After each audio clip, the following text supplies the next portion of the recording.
అనగనగా ఒక చిన్న ఊరిలో చాలా లోతైన ఒక పెద్ద నుయ్యి ఉండేది. ఆ నుయ్యిలో చల్లని నీరు ఉండేది. ఆ నీటిలో అనేక కప్పలు కలిసి సంతోషంగా ఎలాంటి భయం లేకుండా జీవించేవి. ఆ కప్పలు నుయ్యి గోడలపై పెరిగిన నాచు తింటూ, నీటిలో ఈదుతూ, చిన్న పురుగులను పట్టుకుంటూ రోజంతా ఆనందంగా గడిపేవి. ఆ నుయ్యే వారికి ప్రపంచమంతా అని భావించేవి. ఆ కప్పల మధ్యలో ఒక చిన్న కప్ప ఉండేది. అది చాలా చురుకుగా, ఎప్పుడూ కొత్త విషయాలు తెలుసుకోవాలని కోరుకునే స్వభావం కలిగి ఉండేది. ఒకరోజు చిన్న కప్ప తన తల్లిని చూసి, అమ్మా, ఈ నుయ్యి బయట ఇంకో ప్రపంచం ఉందంట. అది ఎలా ఉంటుందో నేను చూడాలని ఉంది అని ఆసక్తిగా చెప్పింది. తల్లి కప్ప ప్రేమతో కాని భయంతో, బయట మనకు తెలియని ప్రమాదాలు ఉంటాయి. మనకు సురక్షితమైన ఈ నుయ్యిని వదలకూడదు అని నెమ్మదిగా హెచ్చరించింది. కానీ చిన్న కప్ప మనసులో మాత్రం బయట ప్రపంచాన్ని చూడాలనే కోరిక తగ్గలేదు. తల్లి చెప్పిన మాటలు విన్నప్పటికీ తనలో ఉన్న ఆతృతను ఆపుకోలేకపోయింది. మరుసటి రోజు ఉదయం ఒక గ్రామ మహిళ నీళ్ల కోసం నూతి దగ్గరకు వచ్చింది. ఆమె ఒక బిందెను తాడుతో కట్టి నూతిలోకి నెమ్మదిగా దించింది. ఆ బిందెను చూసిన చిన్న కప్పకు ఒక ఆలోచన వచ్చింది. అదే తనకు బయటకు వెళ్లే అవకాశమని భావించి దాన్ని అవకాశంలా చేసుకుంది. తోటి కప్పలు ఎంత చెప్పినా వినకుండా చిన్న కప్ప ధైర్యంగా బిందెలోకి దూకింది. ఆ క్షణంలో అది చాలా ఉత్సాహంగా కనిపించింది. బిందెతో పాటు చిన్న కప్ప నూతి నుంచి పైకి దూకింది.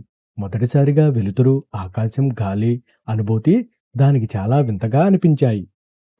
మహిళ నీళ్లు తీసుకుని మిగిలిన నీటిని నేలపై పారబోసింది. అలా చిన్న కప్ప అకస్మాత్తుగా నూతి బయట ప్రపంచంలో పడిపోయింది.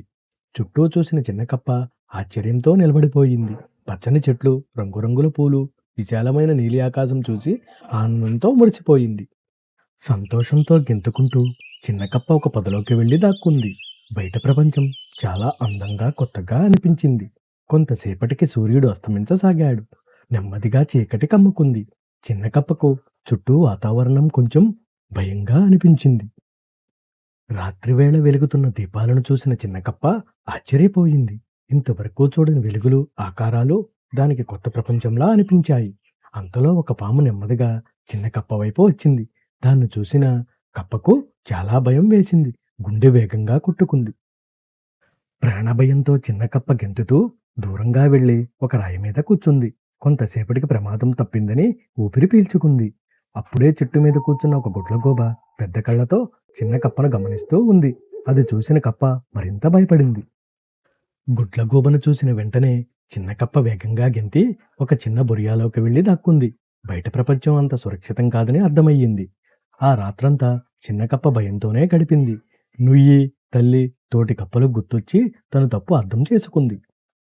తెల్లవారిన తర్వాత బయటకు వచ్చిన చిన్న కప్ప ఇక ఆలస్యం చేయకుండా తిరిగి తన నూతికి వెళ్లాలని నిర్ణయించుకుంది. చాలా కష్టపడి గెంతుతూ దారిలో విశ్రాంతి తీసుకుంటూ చివరకు చిన్న కప్ప తన నూతి దగ్గరకు చేరింది. ఒక గెంతుతో నూతిలో పడిన చిన్న కప్పను చూసి మిగతా కప్పలు ఆశ్చర్యపోయాయి. అందరూ దాని చుట్టూ చేరి ప్రశ్నలు అడిగాయి.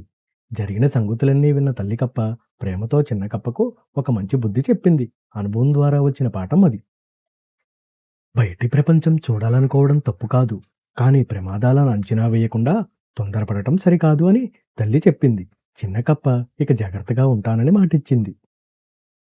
ఇలాంటి మరిన్ని వీడియోస్ కోసం please like and subscribe my channel.